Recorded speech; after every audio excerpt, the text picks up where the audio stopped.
You are listening to the We Are West Ham podcast with me, Will Pugh, Tom Edwards and James Jones. And this week, once again, the podcast is sponsored by footballprizes.co.uk. And this week's draw, you can win a signed Declan Rice West Ham United shirt if you head on over there for just £5.95 per ticket. Fantastic Paolo Di Canio won last week. Declan Rice this week. Head on over, like I said, £5.95 a ticket. Only 99 will be sold. So do head on over to footballprizes.co.uk to be in with a chance of winning this week. Lads, the last couple of weeks, I've read out exactly where West Ham lie in the table, the points differentiations, the goal differences, where we are, who's behind us and who's ahead of us.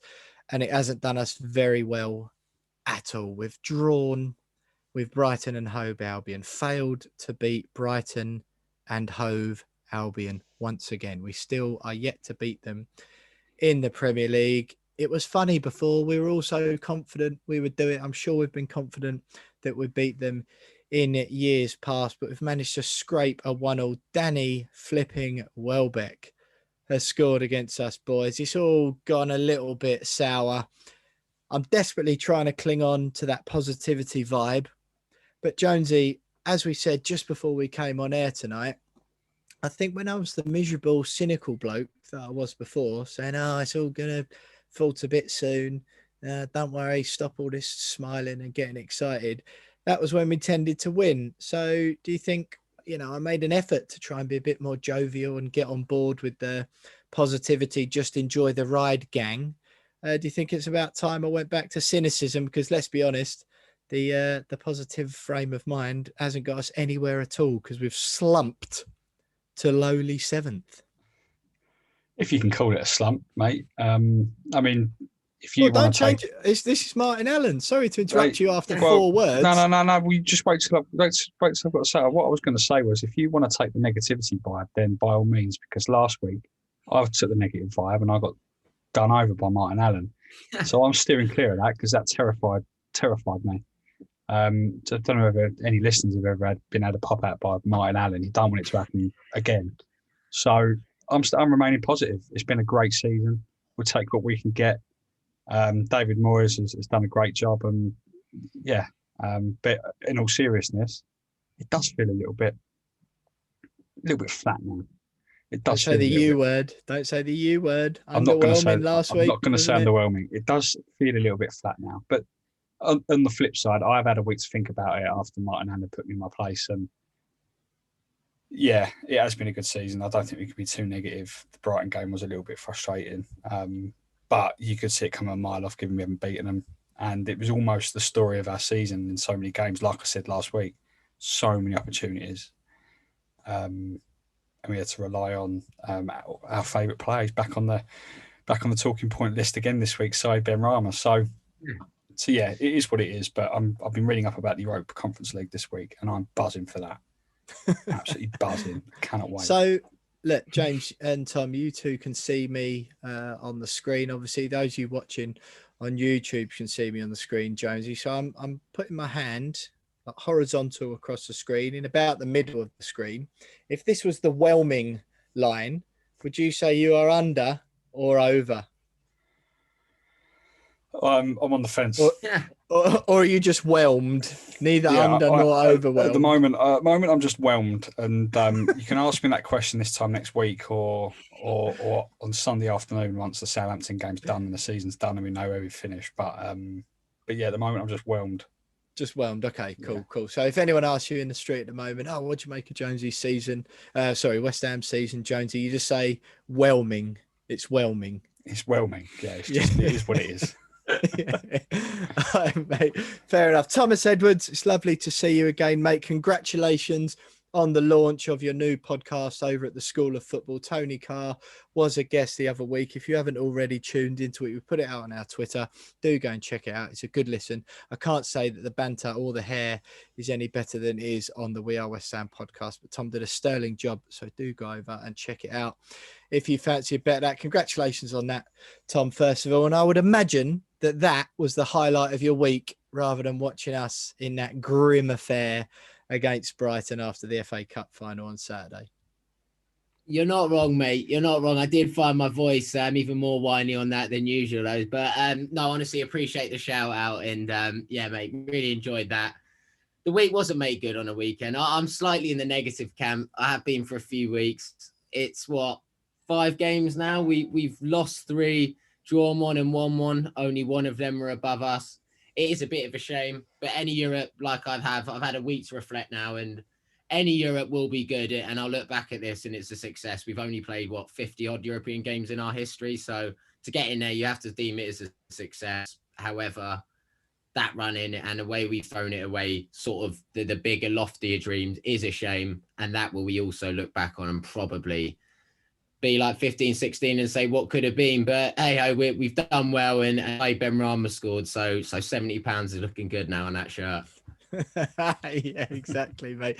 You know what? It's one of them. It isn't over yet. It is important to remember that, you know, there'll be different people up and down the country feeling completely different things about West Ham, as there will be those of you listening to this podcast at the moment. It does remind me right now of the time we had Wally Downs on the podcast earlier in the season. Absolutely fantastic guest, former West Ham assistant manager, of course, under Sam Allardyce, who said quite openly, he said, that season we came up from the Championship and we came 10th, was it? The first year after we come up with Allardyce.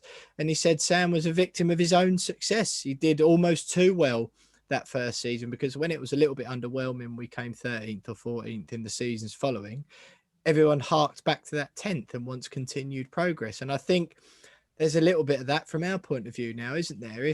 Because we surged so strongly for such a large part of the season, then it's flaking off a little bit. If it had gone the other way and we've flaked off in, say, February or March, and then had a little surge towards the end of the season towards 7th, everyone would be absolutely buzzing, wouldn't they, given last season? So, I laughed as much as everyone at Martin Allen having a massive go at James Jones last week, but just important to note, I think that it is a 38 game season, and if we do, I would have snapped your hand off for the Conference League at the beginning of the year. So it's not over yet. It feels like it's going in a downward trajectory. I understand that.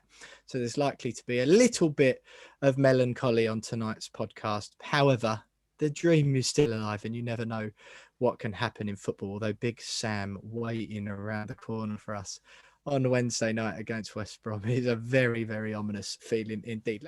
So, lads, 50-50 at the moment, isn't it, about what mood we're going to carry through on this podcast? I've decided I'm going to go back to what I know, Jonesy. I'm going to be a bit cynical about it and hope it's reverse psychology on the world, and hope that by doing that, West Ham get back to winning ways, as they were for so many months of the season when I was just waiting, projected negativity, I think one of our listeners called it, when I was just waiting for it all to coming down. And as I said at the time, I think it's clear now that a complete lack of investment in January means that, yeah, we had a fantastic first 11, as we had for most of the season. But as we've seen over countless Premier League seasons past, not just West Ham, but with any team, that a first 11 just isn't good enough, is it? You need 16 good players. You need a good first 11, of course, but you need the blokes to come in to be of equal quality, or, you know, slightly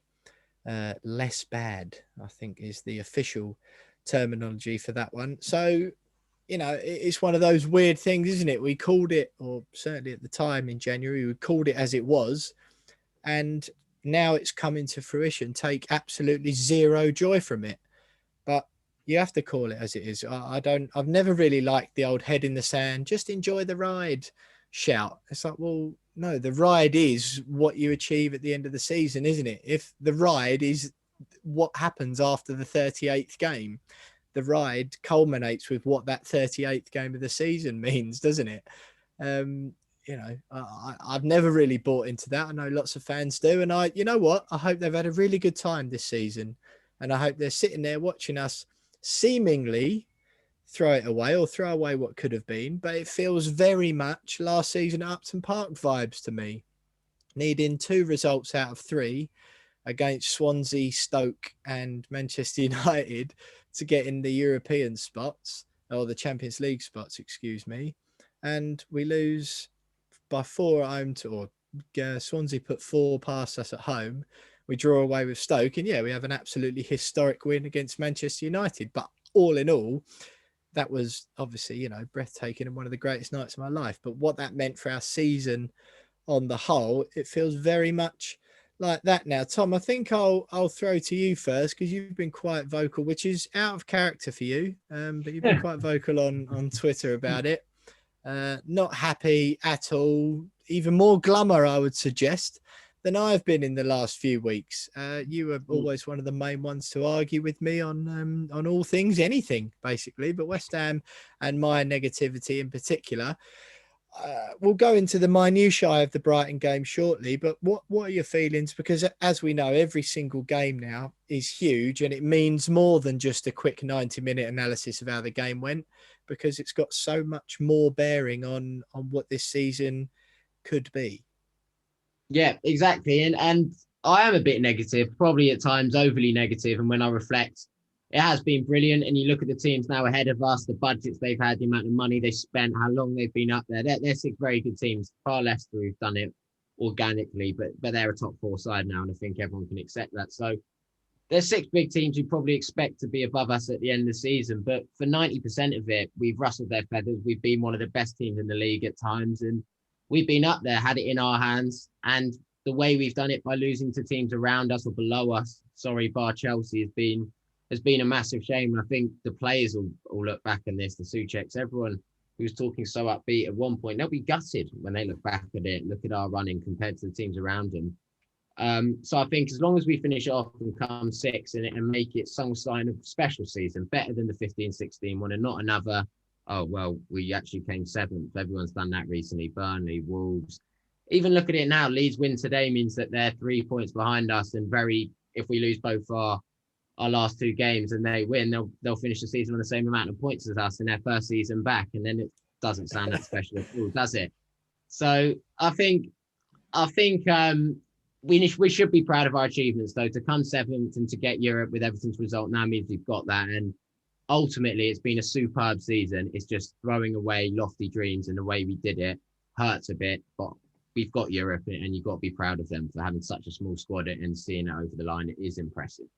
On a macro scale, James, it's like going 2-0 up in a game against Chelsea, in a game that you'd have taken a draw before the game, being 2-0 up on 80 minutes and drawing 2-2, isn't it? You're still disappointed, and people go, oh, before the game you'd have taken it. It's like, yeah, but time moved on, and at 80 minutes when we were 2-0 up, I'd have taken 2-0.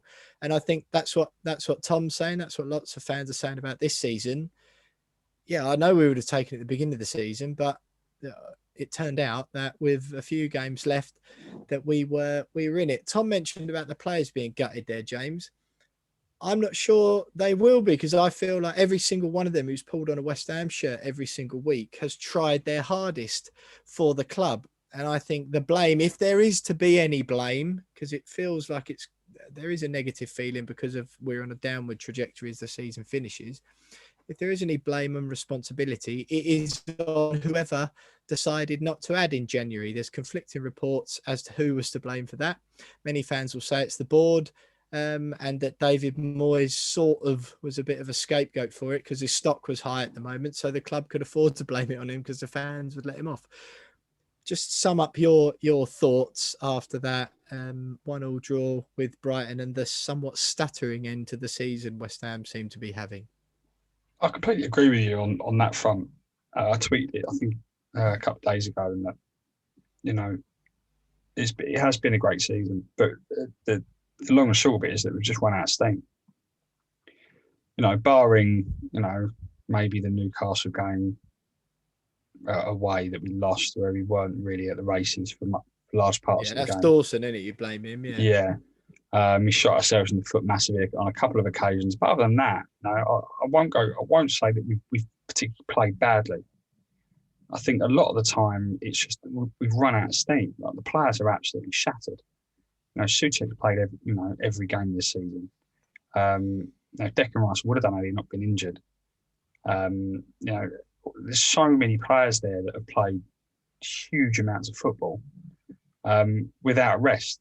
And without really, and that's because they're playing 90 minutes because the bench is too weak to rotate. And you're right. I think that there is quite a lot of blame to be put at the owners, Golden Sullivan's door. David Moyes as well. I think we spoke a few weeks back saying, yeah, he's had a great season.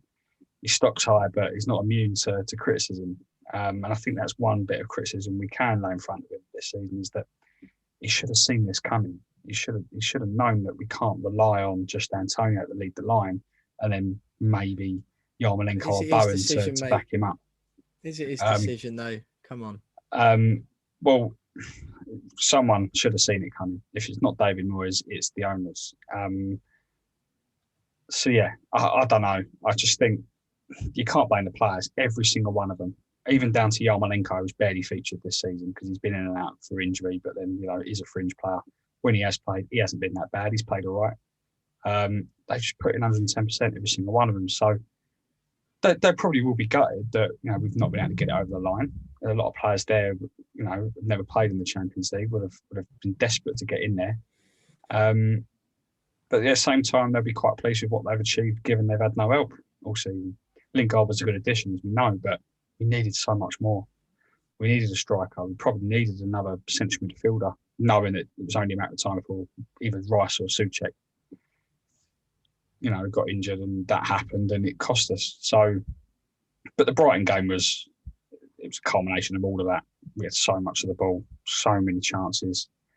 Same story against Everton. Same story on occasions at Newcastle, Burnley. Thankfully, we won that one. But and a lot of our home games as well. Earlier in the season, December, January time, I remember at home we were winning games by 1-goal margins when it should have been 4 or 5-goal margins. We just couldn't get the ball over the line. This time, it's because they're all just knackered, absolutely shattered. You can see it in Lingard's play as well. He's got a little bit less energy. He's only been here for 6 months. So yeah, that's one thing they've got to address in the summer. Is I don't really want to see many players leave. I don't think we can afford to sell anyone because the squad's too thin anyway. We've just got to add players and then see what happens. But what's the chances? Exactly, it's not going to happen, is it? But yeah. All right. Come on, lads. Come on. That's it. We've had a little bit of a moan off. The season isn't over yet. All right. We've got 2 games left to play. One against West Bromwich Albion. I know it's Big Sam, and that scares me more than anything. And Southampton, it is that little bit of they've got a bit of freedom at the end of the season. They've got some decent players coming back into their team. Are they going to be gunning for, Danny Ings and all that? Are they going to be gunning for spots at the Euros or transfers away? We do not know that yet. But come on, I'll tell you what, look, we've got the end of season review coming up just next Wednesday, boys. So then we can... Exactly. We'll have the whole season has been laid out in front of us, and we'll be able to talk about the 38 games and all of this stuff. It might be complete rubbish. We might go, God, remember that one we did last week when we were all convinced that we weren't going to do anything, and then Tottenham bottled it against Leicester. We won both of our games by a comfortable margin, and we're in the Europa League group stages, and happy days. And what a season it will have been. It really is fine margins at the moment. We have had a wonderful season so far, but let's just do it for one last time. This season, boys. Obviously, we'll do it next week. We'll group it in with our end of season review, that West Brom, and reaction to Southampton, of course, as well. But just for one individual game, Tom, I'll throw to you first. Brighton and Hove Albion away. We still haven't beat them in the league, which is a ridiculous, stupid record. It is annoying. There's 8 games, I think it is, that we've played against them in the 4 years, if I'm not wrong, that they've been back in the Premier League. 8 matches against Brighton. Their average position in the Premier League is probably about 17 and a half. we should have beaten the flipping Brighton and Hove Albion once in 8 games. Danny Welbeck, of all people, what the hell's he even doing with a Premier League team still, let alone popping up and scoring what looked like it'd be an 84th minute winner at home to European football chasing West Ham. He dinks one over out of nowhere. And then Saeed, a silver lining on what was a very dark cloud that game, pings one in off the post. Lovely jubbly. We've hit the post about 7,500 times this season, I believe, is the official figure. And it's nice to see one going off the post. Wonderful for Saeed to get that duck off his back. But it's bigger things, really, isn't it? Yeah, all right, that was nice, but I don't really care. I've said before, I think that issue needs to be dealt with in the summer with Saeed and next season, and it will be what it will be. But I don't know, mate. What did you make of it? Because it was another one of those pretty grim. James has touched on the energy levels there. Well, just tell me what your thoughts were watching the game. Yeah, I think that was the game that I most looked at and go, oh, they're tired. They're sort of tired. We even in the first half, we were getting outrun. The way they pressed us high, we couldn't get through. Most of the ball was with our centre halves just going sideways, and we kept the ball all right, and we showed glimpses. And then I thought we came into it the back end of the first half, and then we missed some big chances, and we never really got in the game again after that. And it was sort of just pinballing about, and just felt like we were all over the place. Felt like Souček was leggy. But sorry, I said all over the place. That's unfair. We looked all right. We didn't look bad. We kept the ball nicely and with good link-up play and right patterns. It was just we didn't have the energy to do it in the final third where it really counts. And delighted for Said to come on and grab a goal like that. And you never know, that point could be key in getting us over the line for some sort of finish, because it is going to be tight up there. So could have been a big moment in our season, and a happy he contributed something at the back end and made a difference, because we weren't scoring any other way, because just looked flat. And yeah, sadly, deflating day. It was a deflating performance, but a bit of a rest, and hopefully we go again now, because got to put that one behind us. Lindsay, we'll go on to the some of the decisions and stuff in a minute. Tom mentioned it there about some of the chances that we fluffed, and it does feel a little bit disappointing. But there have been games, haven't there, this season where you think, bloody hell, that never happens to West Ham. We've won that and we haven't deserved to win it. The Villa game at home springs to mind, particularly, where you had the VAR thing go against us. We were by far the second best team on the day, and we managed to pull through. There's been a few times this year where it's felt abnormal, and and that has carried us on this wave to the lofty position that we were in a couple of games ago. Do you feel like these games now, it's a bit like, well, yeah, we didn't really do enough to get past an average at best Brighton side? They've had a pretty naff season again, haven't they? Do you feel like it's a bit evening itself out a bit almost? Yeah, I think so, because while we didn't play badly and we had a lot of the ball, most of the chances we had were almost, it was a chance to have a shot on goal, but the decision making was all wrong. The final pass was all wrong. I remember one opportunity. I think it was in the second half, and we had Lingard, Antonio, and Bowen, all three of them running in behind. I think it was 3-on-2, and Antonio's ball was just so poor to Bowen that it gets cut out by Webster, I think it was. And it's like, you're 3-on-2, lads. You got to finish that off, or at least get a shot on goal. So a lot of it was down to those little decisions. That final ball in the final third just really cost us. And decision making when you're tired isn't you're not at your sharpest. And I think that's as a result of that. But yeah, there were times earlier this season, you're right, that we rode our luck a little bit. The Fulham game with the penalty springs to mind. We weren't exactly great that day either. It was a late goal as well from Souček. But then on the flip side, you look at the defeat at Chelsea, Stamford Bridge, where we dominated Chelsea and still got beat 3-0. It's been swings and roundabouts all season, isn't it? But more often than not, it's gone our way. I think now it's beginning to. I haven't had a cliche yet, but it's beginning to even itself out a little bit. Yeah. I reckon you've got a better one in you than that, Jones. There's still time in the podcast tonight. But you had the Ben White's handball. It was a half handball in the first half, Tom. Wasn't, nothing in it really. Your Hambash had that big chance. Fabianski rushed out and he dinks it over him and it just veers wide of the goal. Then you had Ben Rama put in an excellent cross for Dawson and he glances it wide.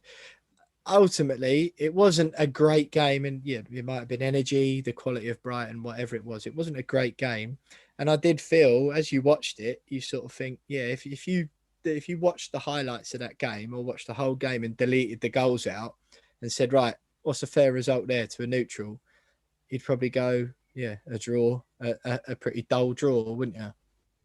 Yeah, it was. There wasn't much from either sides, and it was sort of an end of season feeling, which was a bit of a shame, considering what's on the line for us, really. But like we've said, we can't knock them, and I think the reason why it was flat is because of everything we've said. We didn't have a striker on the bench to come on and change it. Antonio didn't have his best day. He wasn't really getting in behind as much, and we didn't have anyone to change that.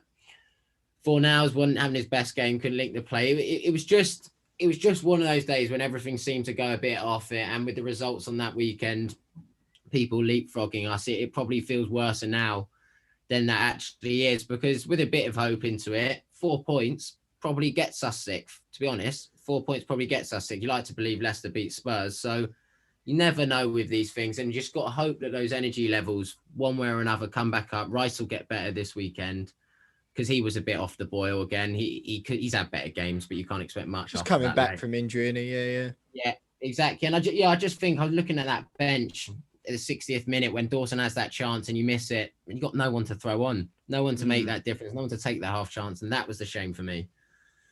Well, look, let's have a bit of a look, lads, elsewhere, because Tom, as you so expertly put it to Isabel last week, the end of the season is likely to be quite tumultuous, which I think was what you meant to say was tumultuous. Well, sorry, mate, what was it? Tumult? Just about, yeah. I don't even know what I was trying to say. Exactly, yeah.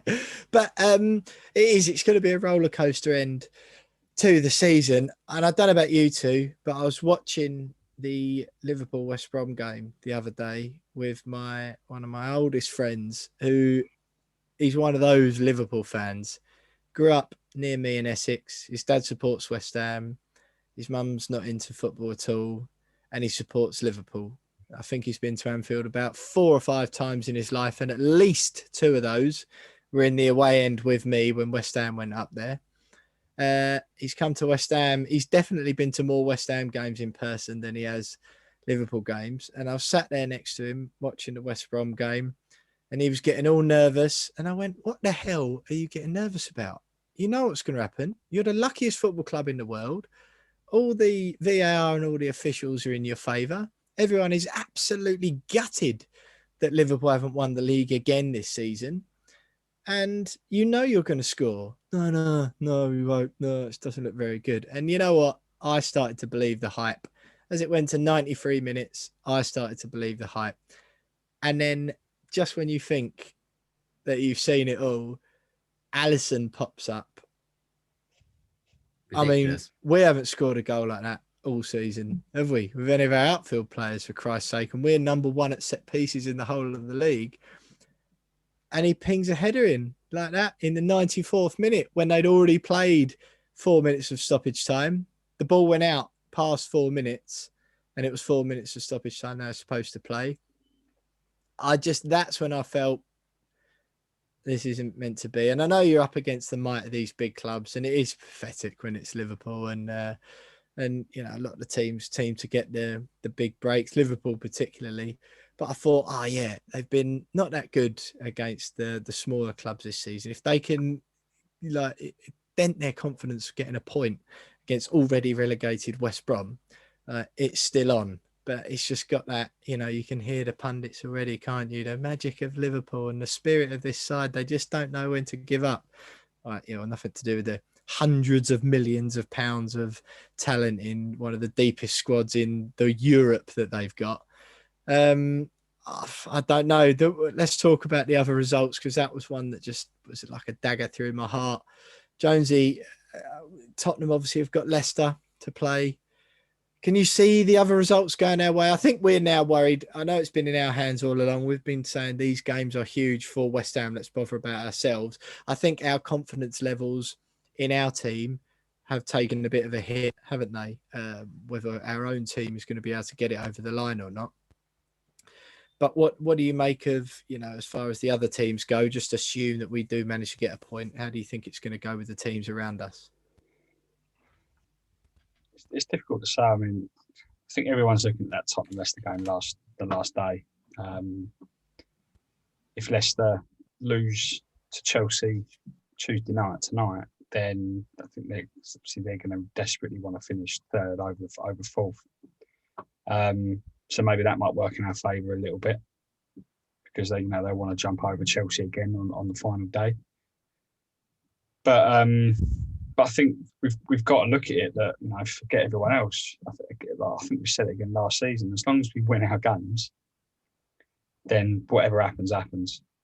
And that's the way I see it. And I think 3 points guarantees us top 7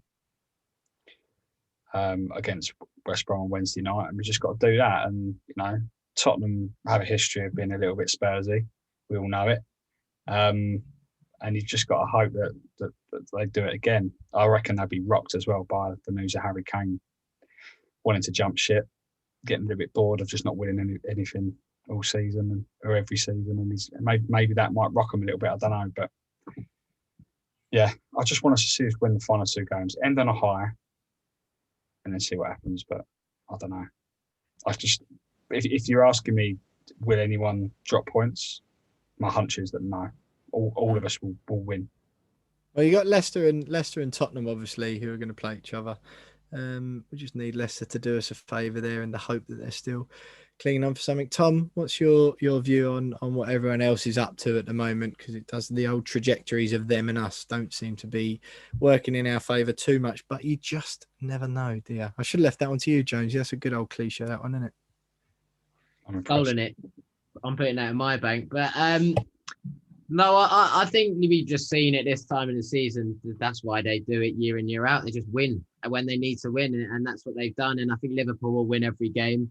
I do think Spurs will drop. I don't see them beating Villa and Leicester back to back in 3 days. Villa with Grealish back and Watkins back from his suspension. They'll want to go out on a high. Grealish first few games before the Euros, get some fitness up. So I think they'll drop points, and I think we'll get 4 points and just get it. I think we'll slip up on one of these, but I still think 4 points will do it for us. And I think we'll end up coming 6th.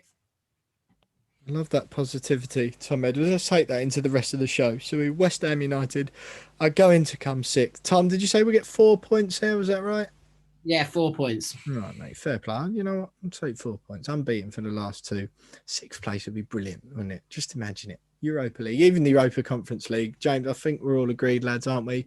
I'm happy to book the minibus. Martin Allen's going to sort out the tickets for us. We'll do the passports as well. Even if it's UEFA Conference League, we're going, aren't we? 100%. All day long. Absolutely. Well, look, just 2 games left for West Ham this season. West Bromwich Albion and Southampton, which all